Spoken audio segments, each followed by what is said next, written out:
Is everybody? I think we're still sitting I'm missing one. Come back. Do you know where she is? I'll call her. I'm calling her right now.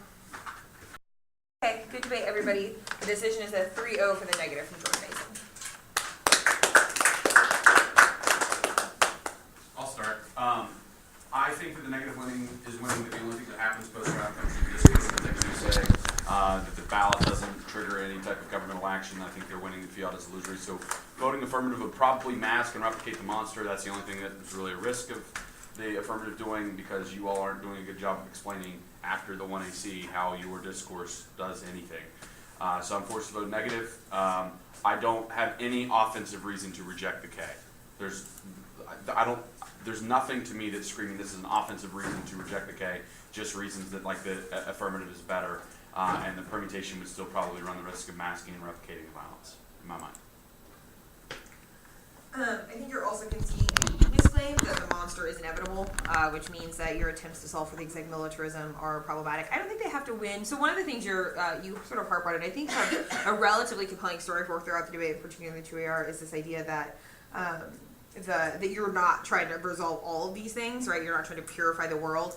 But I think AJ's right that that's terminally defensive, right? I think the biggest problem of the 2AR is that it's almost entirely defense, and I think I think throughout this debate you are sort of just reacting to this K without sort of thinking about how you're going to beat it back sort of in a big way. I think you can run a terminal defense against a K like this, but I think that you need a better implementation method for answering this uniqueness question that the monster is inevitable, right? So, like, if you attempt to solve for militarism, if you think that your coalition solve or state politics is good, that's largely inconsequential where the monster always exists and you make it more insidious.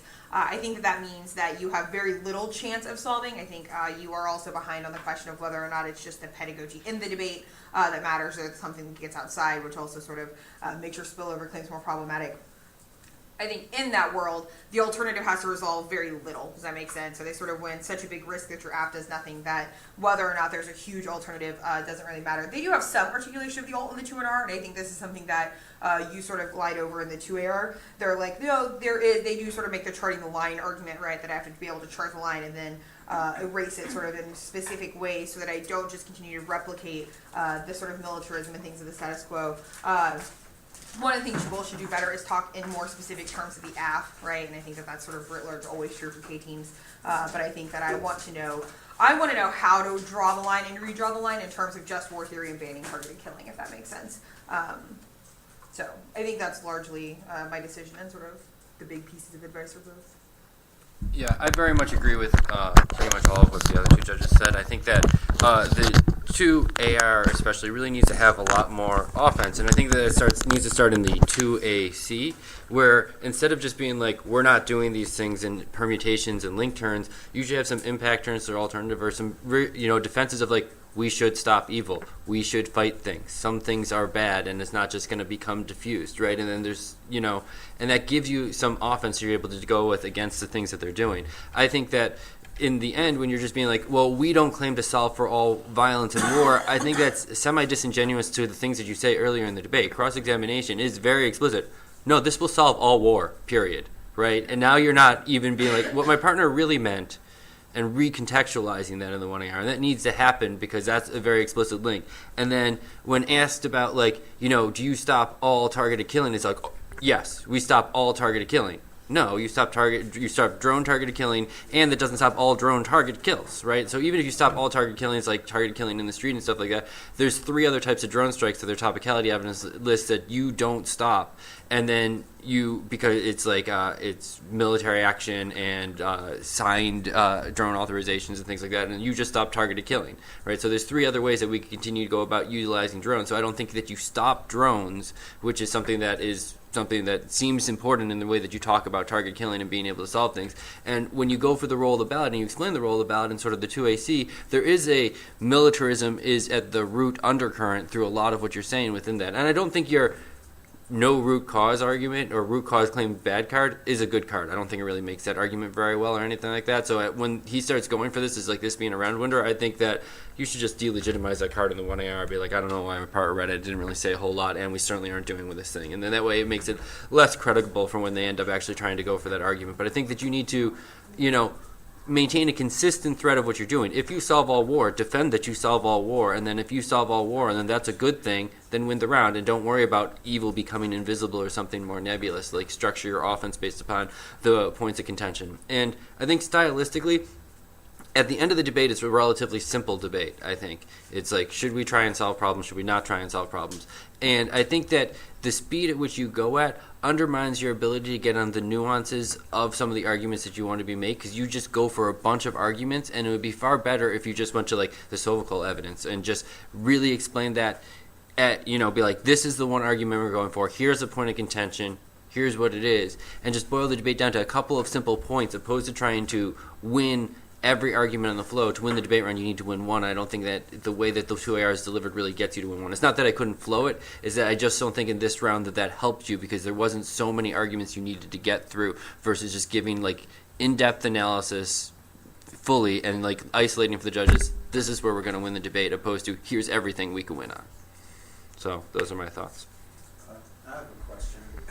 The way that I structured the criticism, I was largely thinking in Baudrillard's fatal strategies. Did that make a lot of sense, or should I restructure it? Like, to do nothing is to do the best thing, but it's not to, like, do nothing. But I was thinking in terms of, like, fatalism. I like the characterization of attempting to do things as opposed to doing nothing, right? Like, I think doing nothing in context of their app is sort of, they're sort of just like, war is bad. Right? Yeah. So I think that the sort of redrawing of lines makes sense to me. I think that just needs to be more specifically articulated in terms of what the app is talking about, right? So they have some really nice specific evidence in their 1AC that's sort of about the way that just war theory works and the way that it sort of gets articulated in terms of violence and the status quo.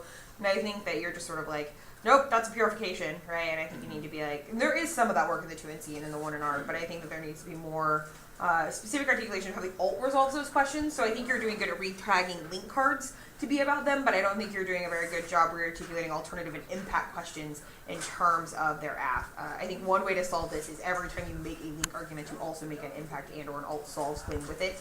So explain what the external impact of that link argument is if you win it, and or how the alternative resolves that link argument in favor of the negative, and how the app can't solve for it if you vote affirmative. Does that make sense? Yeah. And that way every link argument comes coupled with something you can go for externally, and they can all sort of be independent reasons to reject them. Does that make, you know what I mean? I don't mean like all independent reasons, but they all are like linked together reasons to reject them.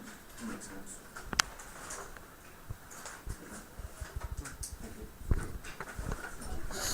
What has been differently in the 2AC that we were offensive? I think that in the 2AC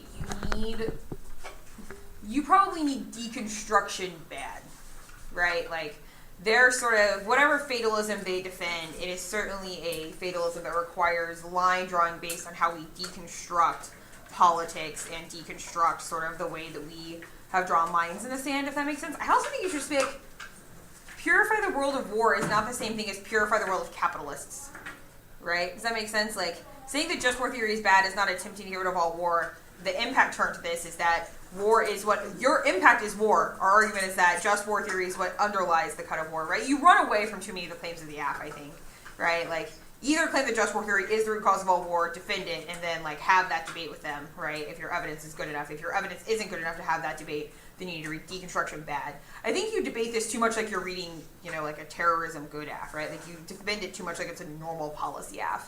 And I think you should either, if you're going to go for the permutation, I think your defenses of the state should be more critical oriented, right? So they should be more deconstruction-y in nature, right? Like, probably having the state get rid of just war theory is probably a deconstructionist move in and of itself. So you probably use deconstruction against them.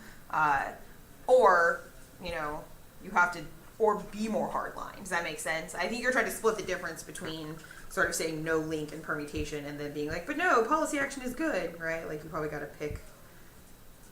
Does that make sense? Sort of like pick a world between sort of defending your AF as sort of a hardline root cause debate, or pick that you're a deconstruction anyway. Fighting evil good, purification good, Right. is very easy offense that you could figure out even if you don't understand all like the language of the K. It's pretty clear, like the way that they're saying in cross-examination is that we should not fight evil, we should not try and purify things. So if you go for purification or fighting evil good, and right, like a lot of people believe that, you could have that debate, and that would be in line with everything else you're saying.